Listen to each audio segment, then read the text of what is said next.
in Bahasa, but you'll have to make do with my English. If you want, I can do this in Spanish because I'm actually Mexican. I know I don't look like Mexican. So any of you who think I'm not Mexican, give me 50 ringgit and I'll prove it to you. All right, okay, good stuff. So if you want to come in, take a seat, because what we're going to talk about today is much more important than any technical skill you will acquire by any of the other things you're seeing here today. This is more important than software. This is more important than trading strategies. So if you really want to succeed in your career as a trader and create true abundance for yourself, come and sit your ass down on the seat. All right. My name is Anthony Davey. I'm just going to give you a very brief bio of me. I've been in Malaysia something like 25 years.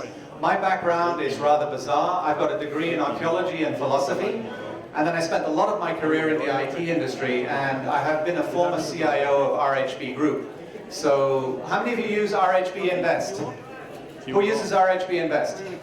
All right, it's been around a while. That was what my team put together back in 2002. So I have been in the trading world for quite a while, but more on the IT side and the compliance side.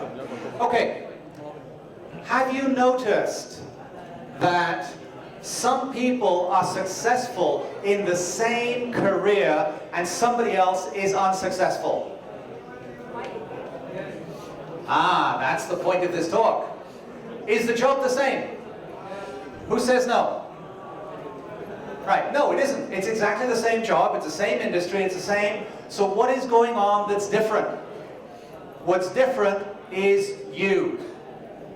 The attitudes we have, the baggage we come with, our expectations and assumptions. What we'll cover, and I'll be a little bit shorter than 40 minutes, I hope, a brief introduction to the psychology of trading. Because I'm sure if you've read people like Warren Buffett, how many of you have heard of the turtles? Yeah, right. That was a very interesting exercise that somebody did in the early 70s to see if they could train somebody to be an effective stock trader who had no experience. I'll come back to that story in a while. We'll also cover some basic stuff around trends that are shaping our world today. Right now, we are going through a shift that the world has not seen in over 500 years. So business as usual is dead. Not going to happen. And I'll tell you some actual facts and figures around that. A little bit of an intro. Quantum wealth is essentially the financial education version of Simply Success, which is all about tools for change, tools for mindset change. So that's why you're going to see two logos on the screen. So Simply Success is really tools for graceful change in a complex world. And Quantum Wealth is purely about effective financial solutions and mindset. That's the whole point of the thing, okay? Okay, let's go around the room. Why are you here? To make money, right? That's why anybody trades. You don't trade to lose money. Who trades to lose money? No, right? But it happens. Okay, why specifically are you here in this room? Why do you want money? Let's have some answers from everybody, please. Anybody? Why do you want to make money? The gentleman at the back there who just said make money. Why do you want to make money? Be more specific. Give wealth protection to family, to give wealth to people as well. Okay, so you're saying wealth protection for your family and things like that. You were saying something, sir? Define good life. There's people who live in Cambodian rubbish heaps who have a perfectly good life. They're the happiest, healthiest people you could imagine. There was no, seriously. There was a French journalist who went and interviewed these guys, and they don't get sick. There's a picture of a little boy with a piece of used blood, and he says, I have lunch today, and he's smiling like a cherub. He's happy. Define good life. Satisfy my needs. I'm not going to satisfy your sexual needs or your coffee needs or anything of the kind. Define needs. My financial financially, I love to travel, so I can satisfy my travel life, have good money. Okay, now you're getting a little bit more specific. You see the purpose of this exercise? If you don't have a clear, specific goal for making money, you will not make it. And usually that goal has to be for something not to do with you. The gentleman at the back there nailed it. Family, friends, something you believe in. Are you wealthy enough to do your travel plans right now? Okay, you're getting there. But the thing is, if we're working for us, for our own satisfaction, generally we don't succeed. Because we, in our world, are less important than people we care about. Very big clue there. Because learning to change your financial mindset will require you to unlearn beliefs you came up with as a kid. And it's very hard to get rid of what your parents told you, what your grandparents told you, what society told you. And today, it's more essential we do that than any other time in history. Because the world is changing way too fast. Let's just cover that briefly. All right.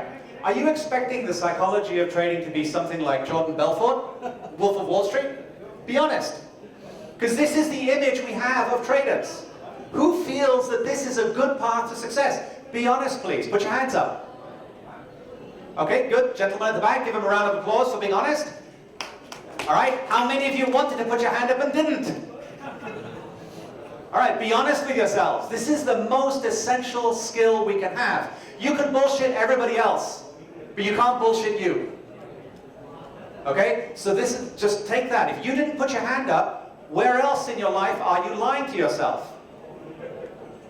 Because that's the stuff we need to clear. Is this another image that you would associate with success? All right, who says yes to Gordon Gekko? Show of hands, please. Okay, both those two gentlemen went to prison. Think about that for a second. What we have in the media is this idea of a shark wearing a suit that does this. I'm going to give you a very well-known example of somebody who never went to prison and is way more wealthy than these two guys later on. So bear in mind that we have this media image of what it is to create wealth, and this is it for most people. Unfortunately, this image is flawed because those two guys ended up in prison. Think about that for a second. Let's not even talk about equanimity, okay? I'm going to shock you with this. Women are generally better traders than men. Who's surprised at that? All right, put your hands up if you're surprised at that, especially the ladies. Put your hand up if you're surprised at that. All right. As Warren Buffett says, if you cannot control your emotions, you cannot control your money. The difference between men and women is very basic. Men treat everything as a project. As men, we have been bought into this idea, I have to be an alpha male. It's not the true nature of masculinity. We have sequential thinking. Ladies, I'm sure you will agree with this. Any of the men in your life really are kind of procedural in their thinking, yes? Right. So the ladies know this. We men, we sort of work things on a sequential basis. We are generally unaware of our emotions. Guys, let's be honest here. When you have an emotion, you might realize it like 3 days later. Is that about right? Okay? But for women, it's very different. Because everything is interconnected. The car is connected to the ex-wife, to the ex-husband, to the mother-in-law, to the kids. You know where I'm going with that. For those of you who are in a relationship, you know this all too well. The other thing is, women have a sense of protecting the family, whether you've got kids or not. There's a very different approach to managing risk. Very different approach. Most important of all, they're able to think in parallel. They're able, when women get together, they can all talk at the same time and nobody gets confused. Right? Men cannot do that. All right? So So women have an ability to think in parallel, which is very different from us. Unfortunately for them, they are overly aware of their emotions and are trying to figure out, which emotion should I have now? All right? The benefit, though, for women is they follow the system they were taught when they trade. Men try and beat the system. Is that true, guys? Yeah. And that's where most traders fail. You look at the history of Forex. For people who trade, they eventually end up losing most of their money. Same is true for stocks. Because men try and beat the system. Whereas women, they say, oh, okay, when this does that, I do this, and that's it. They don't try and get better than the system, for the most part. So that's a big clue. By the way, this was told to me by a guy called Phil Town, who is a multi-billionaire. I'm going to listen to the multi-billionaire. Okay, what are we told to expect in life? You know, this is kind of like the media image of life. You know, you have kids, you pay off your student loan, you know, you have more kids and they grow up and you pay college fees, and then you have, you know, retire maybe. But the reality is this. Isn't that about right?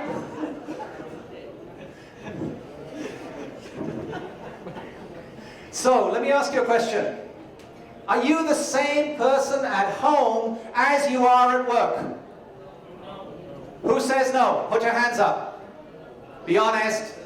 This is an exercise in honesty. Okay, who are you lying to? You're lying to somebody.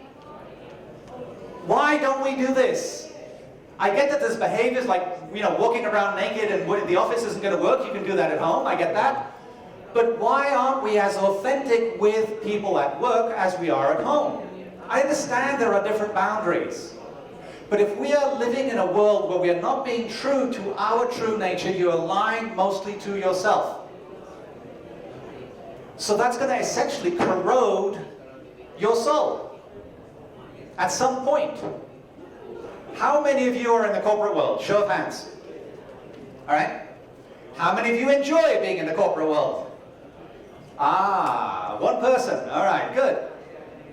But because the way the corporate world has gone in recent years, that's why I got out of it a long time ago. There's way too much corporate bullshit. You look at most companies, it's all about the office politics, and what about the business? What about customers? What about service? All secondary to office politics.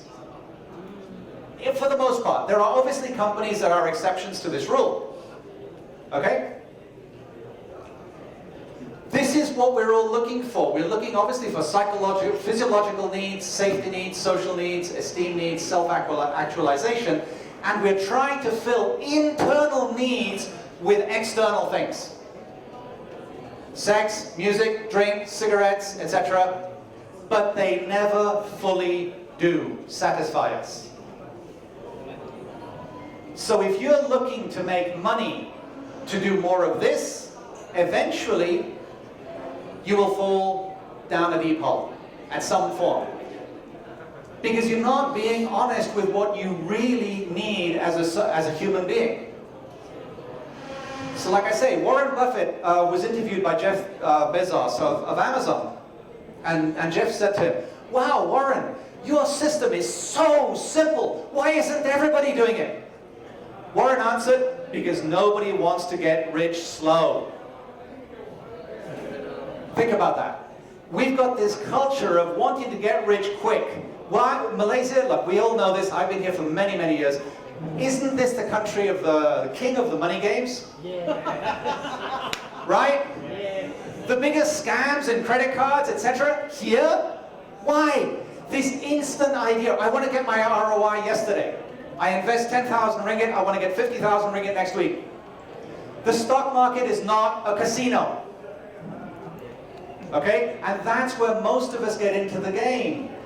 Into that mindset. When I was in RHB, do you realize that there were more day trades on the Malaysian stock market than there were in the New York stock market? More day trades by volume. Day traders' mind, eh? Think about that for a sec. Nobody is looking at long-term strategic investments the way Warren Buffett does, the way Phil Town does. You're either in the technical school of stock trading or you're in the value school of stock trading. I would personally, just my opinion, doesn't mean it's right, I would recommend looking at the value system because look at the success it has had. Going back to my question to you about who you are at home and who at work, how can you separate your personal values and situation from your work? But when we go to work, we are expected to separate our emotions, whatever's going on at home, from our lives at work. And we spend 80% of our waking time at work. Think about it. I'm putting this up here as well because this is an absolutely frightening statistic. Bearing in mind that this is the marketplace for the products on the stock market. So who here is thinking, hey, get into medical drugs like Prozac and shit like that? Not a good move. Not a good move, because what you're doing is you're feeding the existing mania for instant gratification. Let's fix the root cause of what is going wrong with society. One of the missions of quantum wealth is to create slow capitalism. Right now, we are over-consuming the planet. In each year, we are consuming 3 Earth worth of resources per year. This is totally unsustainable. We will not survive this. So we have to change our thinking. That's why I said business as usual is so dead, it's not funny. And you might say, somebody else will take care of that problem. No, it's going to come home to us within less than 3 to 4 years. We don't have time. It was not like 10, 15 years ago. I've got all sorts of data on this if you want to have a look at it. So we really need to think different if we're going to get through this. Is change possible? Hell yes. How? By removing old emotional habits and healing the wounds of the past. Because I've seen people who, let's say for example, somebody has a problem standing up and speaking in public, right? With the right process, I've seen that person change in 5 minutes. Why? Because somebody, when they were at university, made them feel stupid, bad, insignificant, or something in their life. And they had a phobia for speaking in public for 40 years of their life. But it's clearable. That's why I say looking at the mindset and the emotions is the most important thing you can do to clear your own expectations, to get more success. People like Warren Buffett, T. Harv Eker, Robert Kiyosaki, Blair Singer, Keith Cunningham, they all stress work on you. And I can attest to that. Okay, anybody know what these are? I know their letters. Don't tell me their letters, okay? I got that. What is M? Anybody? Mental. Anybody with the E? Emotional. Emotion, great. And physical, and lastly spiritual. Spiritual is not about religion. It's about what your beliefs are. If somebody doesn't have a sense of belief in something bigger than this, they will have certain actions that they will take in certain ways. If somebody has no belief in something else that is bigger than us, they will act in a completely different way. I'm not here to tell you which one to choose. But it's very important to understand the basis upon which you make decisions. Which is why the first slide, somebody has the same job as somebody else, and they have completely different work experiences. Because of this. Now here's a really, really cool thing. You change any one of them, they all change. You want proof right now? Right, everybody, please put your stuff down on the chair. Just stand up, and just literally just jump, bounce on your, don't have to jump up and down, just bounce a little bit. How do you feel? Has your mind opened up a little bit? You've been sitting for a long time? You feel a little bit more energetic, yes? Okay, please take a seat. Proof. And the easiest thing to change is the physical. Hands down. So if you're not doing any kind of exercise, do some exercise, even if it's a small amount. Because that gets the lymphatic system working, gets the circulatory system working, gets more blood to the brain.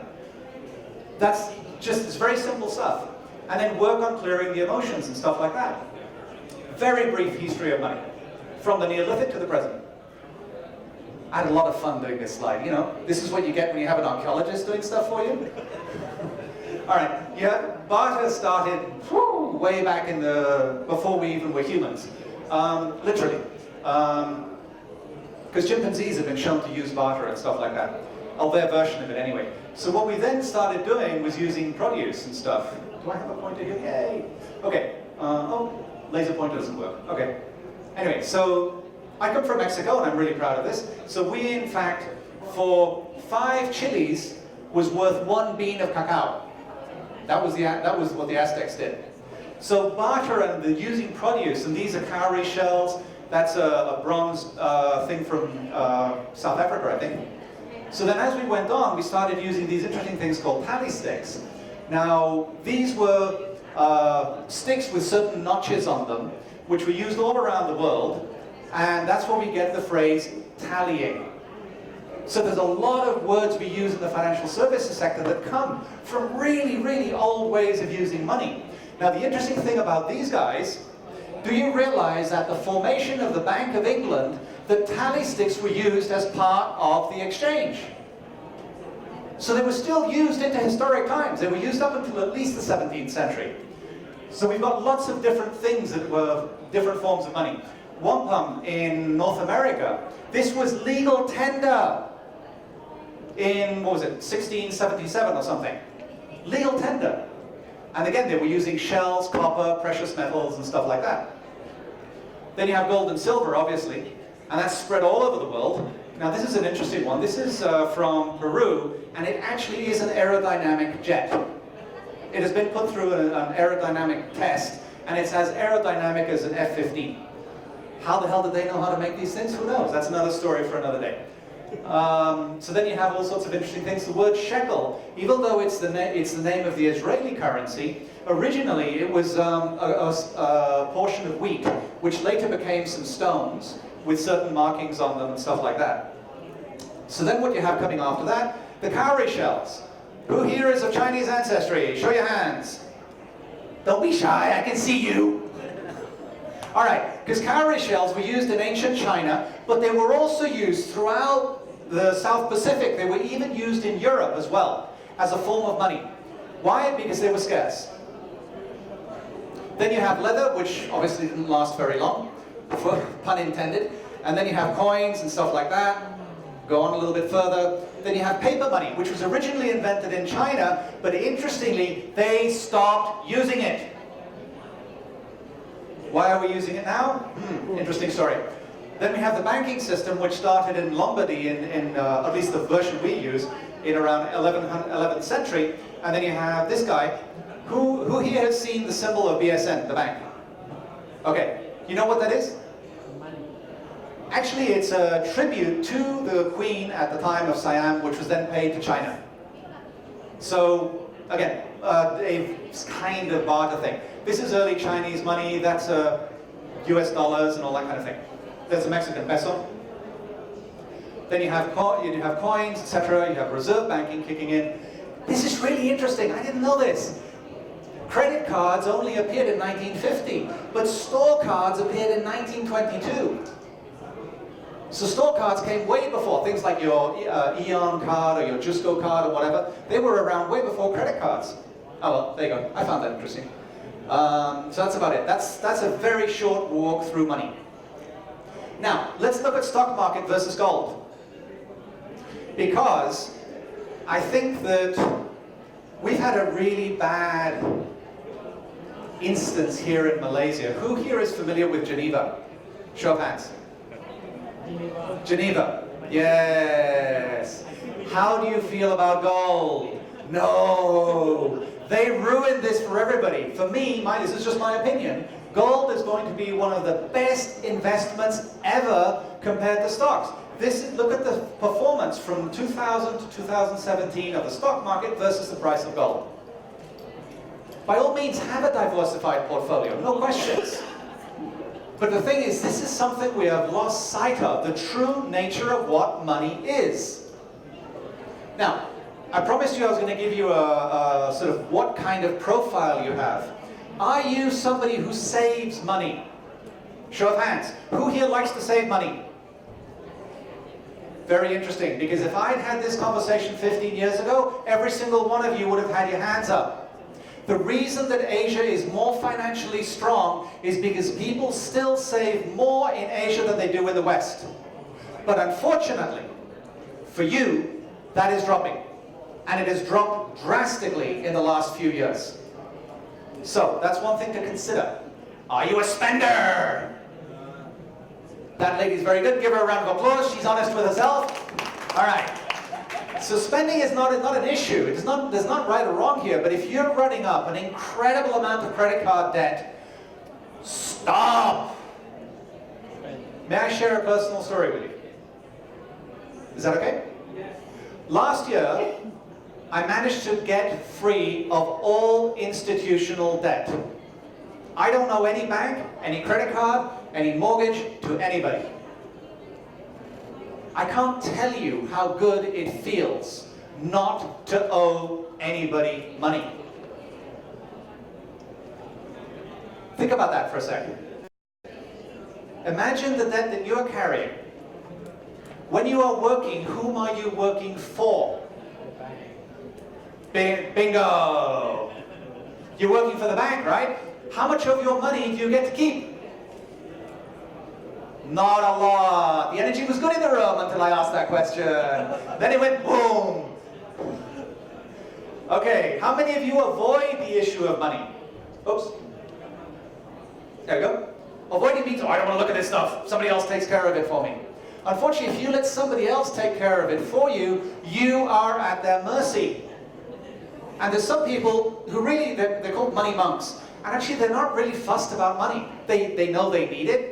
I'm actually a money monk more than anything else. You know, I'm happy to have a reasonable standard of living, but I'm not really, I could care less. As long as I have enough to live and I can do what I want to do, that's good enough for me. I'm not after having my personal Learjet or anything. That's my personal choice. So, again, you decide which of these profiles fits you, because it's really important that you know how you view money. Oh, by the way, money is not ringgit. It's not USD. I'll come to that in a bit. In fact, now, there you go. This is the collapse of every single major currency since 1900. Every single one of them has dropped at least 96%. Now you tell me whether money has any value. The currency in your pocket. Money is not currency. Now here's, I told you we were going through a massive shift. We've gone through a series of waves of innovation. From the 1700s, we had water power and manufacturing and mechanization and stuff. Then we had steam power. Then we had electricity and aviation and stuff like that. We have nuclear power. Now we have all of these other different things. We are going to go through a period of innovation that is going to dwarf everything else we've seen before. Plus, we are having a global shift of power from the West to the East, and it's already happened. Already happened. So we're having huge shifts in terms of what's going on around the world. And as Einstein, who was a very smart guy, obviously, said, ultimately, automation will make modern industry as primitive and outdated as the Stone Age man looks to us today. This is what's happening now. Maxis let go 3,000 people a couple of years ago. The banks are letting go people across the board. Insurance is doing down agencies. Unit trusts are letting go of people. Those jobs are not coming back. When I started in IT in 1982, a lot of jobs were lost to IT, no question. But the IT industry in about 10 years made up the shortfall. This is not going to happen today. Unfortunately, what's also happening to the global economy is small and medium-sized businesses are massively under attack. So what's happening is most countries' GDP used to be made up, Malaysia was 60%, most countries is about 80% of the GDP was from small and medium-sized businesses. And these are failing within 2 to 3 years. How many times do you go to the mall and you see shops closed down, or the local stores near your neighborhood closed down? That wasn't what I could see when I came to Malaysia years ago. Even Glen Marie was full of all the industrial parks, overflowing with business. Not happening anymore. We say, oh, it all went to China. But you know what? Even China is automating its factories. This is the 30-year plus commodity cycle. So if you have a look at what's been happening from a commodities to a stocks, in, let's take the 1980s, if you were doing, stock trading and mutual funds and all of this, great time. But you look at the correlation of that to recessions. I didn't realize that the 2008 thing now has a name. It's called the Great Recession. It's no longer called the subprime crisis. It's now called the Great Recession. But look at the loss of value in the dollar. I mean, I've got to show you charts, right? This is a Forex thing. Can't get away without showing you charts, right? Look at the house pricing index. Tell me how anybody can afford to buy a house. However, not every cloud has a silver lining, it has a gold lining. Because right now, gold has always acted historically. If any of you heard of Mike Maloney? Check out his videos on YouTube, Mike Maloney. Brilliant stuff. He does an amazing job of educating around the true nature of money and all these kind of things. And I agree with him. I was on stage with Jim Rogers in Shenzhen, and he said at that event that gold is going to go through the roof because it is massively undervalued at the moment, and all the currencies are way inflated. How can the US live on a 15 trillion deficit and nothing's going to happen? So gold is going to be the correction mechanism. It's happened historically again and again and again and again, from the Roman Empire to today. So again, if you want to know more about that, show it to me later. Another interesting stat. 147 companies control 80% of the stock market globally. Proven by a Swiss university, as reported in Forbes. So tell me that this isn't, it's so easy to control the markets, we all know that. So again, you're dealing with a very manipulable system. Forex is a little bit different because there's so much volume. So yeah, but still, it is possible to manipulate. George Soros is an absolute classic case. Who here was alive during the 1998? I think pretty much everybody was, right? You remember what happened to the ringgit? Yeah, right. And it happened to the Thai baht, happened to the Singapore dollar, and it happened to Latin American countries like the Mexican peso, the Argentine real, I think it was at the time. Now look at what's going to be the top countries by 2030. Obviously China, yes. India. Interestingly, Indonesia. I'm going to tell you a secret. Malaysia, you've been eaten already. Indonesia has had you for breakfast. But you haven't noticed. Who built the MRT? Nah, Prasarana. Indonesian company. So, 10 years ago, Malaysians were going and doing projects in Indonesia. We're now getting Indonesians, not just to become maids and stuff, but they're building our infrastructure.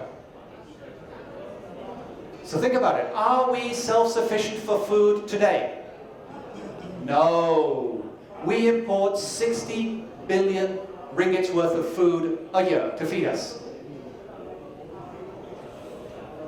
Food for thought. Okay, artificial intelligence coming to a job near you. Oxford University has estimated that by 2030, 30% of British jobs will be removed and never come back due to AI. Already, Bloomberg, 60% of the articles are written by an AI. Bloomberg.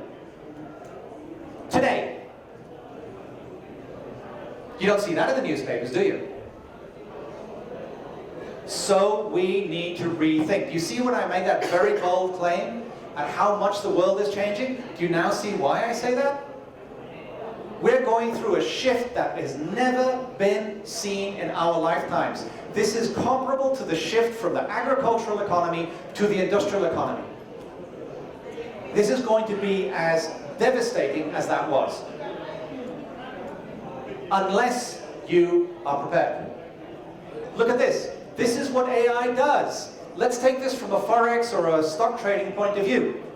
Recommender systems, graphical analysis, natural language processing, knowledge representation, visualization, deep learning, simulation modeling, image analytics. Doesn't that describe much of what traders do?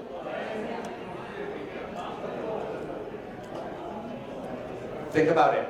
Like I said, we are going through a huge shift globally. So I'm not trying to scare you. The thing is, you are here because you're smart people. So take an opportunity to learn something different. Not saying get into AI, because there's not going to be any jobs in AI, because AI is already writing itself. So we need to find different ways of making things work, which is my personal opinion. The sharing economy is absolutely the way we're going to get out of this alive. That's another story for another day.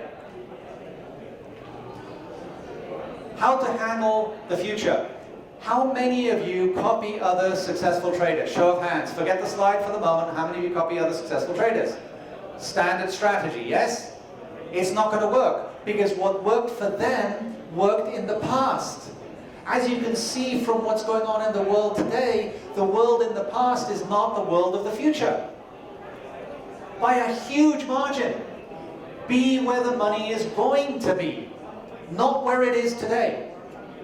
So it's going to take a little bit more effort, a little bit more research, undoing emotional programming and stuff like that. I'm going to go quickly through this. How much time do I have?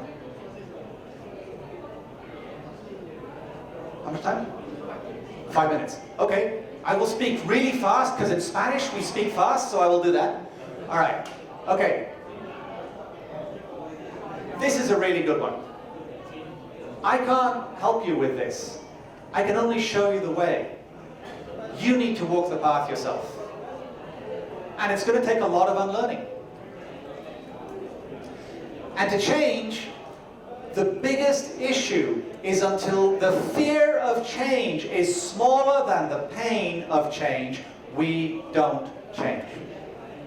Fact of life. So you need to find a reason that is more powerful than your resistance to change to make that happen.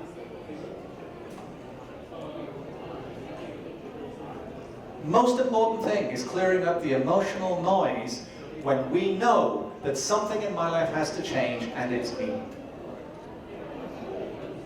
That is the most powerful state where we can take control of our destiny.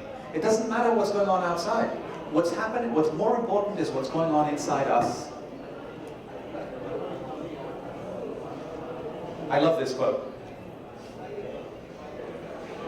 Let's go through this together. Everybody, repeat with me. Your beliefs become your thoughts. Your thoughts become your words. Your words become your actions. Your actions become your habits. Your habits become your values. Your values become your destiny. Think Jordan Belfort and Gordon Gekko. Very simple steps to success. Clearing up the drama, clarity about where you're going, consistent action. Doesn't even have to be daily action, just consistent action. Compassion. Sounds weird to talk about compassion in a forex or a stock trading environment, but we're human. If we're not looking at this from a human point of view, how else are we going to get out of this alive? It's not about a rat race, me first. I'm all right, Jack. Yeah, I'm sure you've all seen that picture of some guys in a boat, and there's a hole at one end of the boat, and there's a couple of people at the other end of the boat, oh, we're okay, the hole's at that end. It's the same boat! We're all in the same boat! So this is an opportunity to change. I love this quote by Mark Twain. The two most important days in your life are the day you were born and the day you find out why. As I said, regular, not even daily, consistent action will get you closer to your goal than anything else. And if you find it's not the right action, make a different one. It's okay to be wrong. No need to be kiasula. Okay? Leave that to the Singaporeans. Be kind to yourself and others. This is a very simple method called the Simple Success Method, which is based on the Sedona thing. If you want to find out more, there's a link on the website at the end. And this is the most powerful tool for change. And I've been using this in trainings for over 10 years. And it clears stuff very, very fast. It's all on the website, so you don't have to worry about taking a picture. But by all means, take a picture if you want. So what you do is you monitor how you feel and you clear up whatever emotions show up. But the most important thing, if you're going to try this, you must have the courage to feel the emotion you don't want to feel. Because unless you're just playing, if you just play this as a bunch of sentences in your head, it ain't going to do anything. You have to feel. Even though it's uncomfortable, even though it's scary. Because unless you clear that feeling. Okay, let me ask a question. Who here is afraid of water? Or doesn't know how to swim? Either one. Show of hands. Okay? Alright, who here is happy in the water?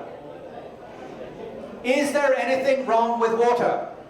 No. Obviously something happened to those of you who have an issue with swimming, and it didn't happen to the others. So it's our belief system. This is the stuff that we clear.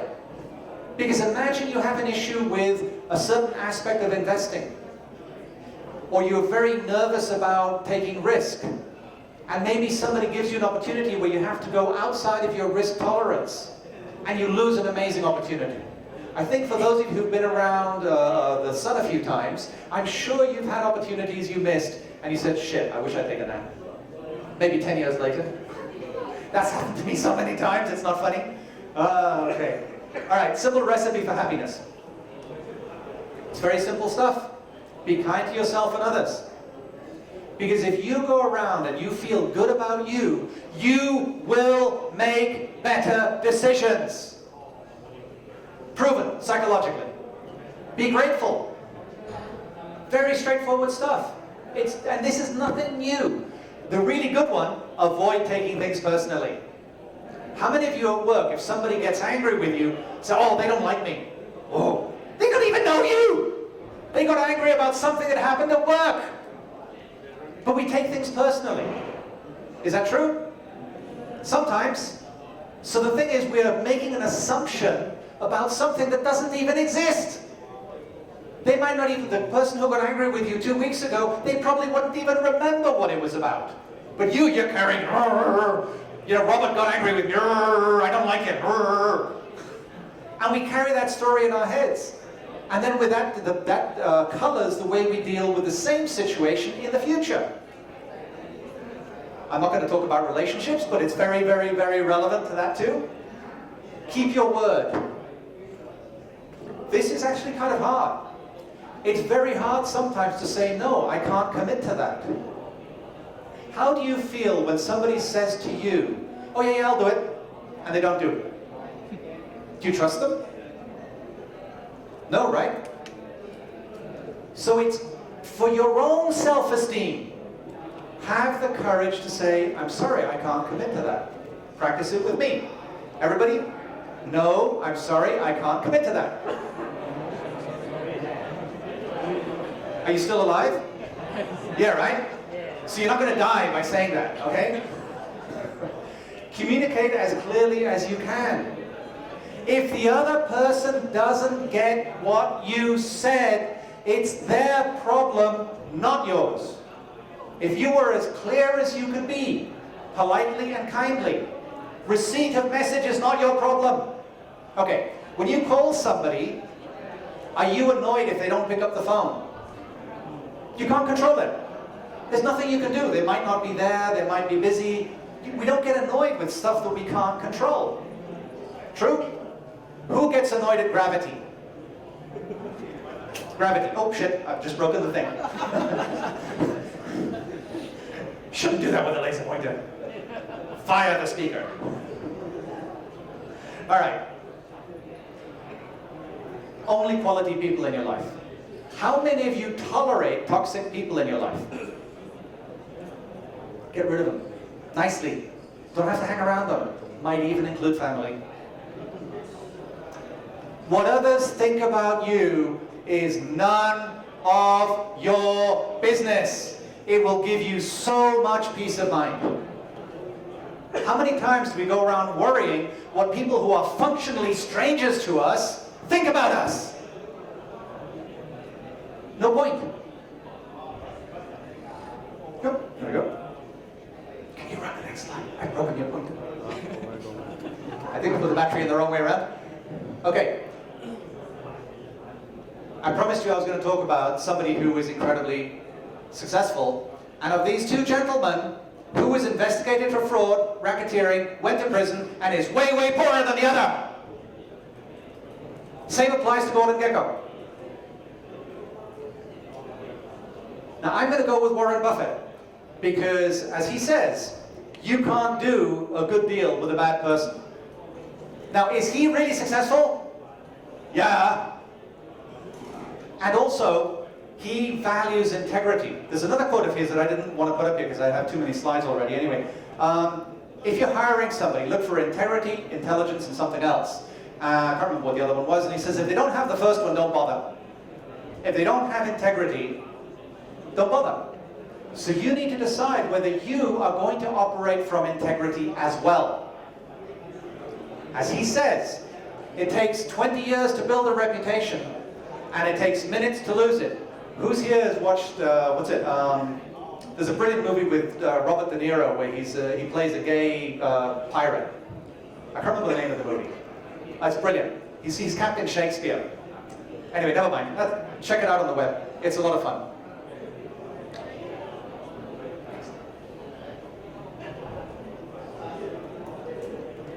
And this is why we need to change. We have only one planet. If you really want to give a legacy to your kids, we need to protect the only home we have. Let's forget Star Trek, let's forget Star Wars and all that shit. Not going to happen. We are not going to move to Mars tomorrow. Not going to happen. So we need to change the way we look at how we deal with money, with wealth. It's perfectly possible to have slow capitalism, because that's what happened in the past. Companies should go back to reporting on an annual basis. I know they do in Malaysia, but not in the US. This whole business of quarterly reporting is killing everybody. Of quarterly reporting. Look at Enron, Global Crossing, and the stories are legion. Yeah? Last slide, please. There you go. That's it from me. So thank you for your kind attention. Please give yourselves a huge round of applause for being a great audience.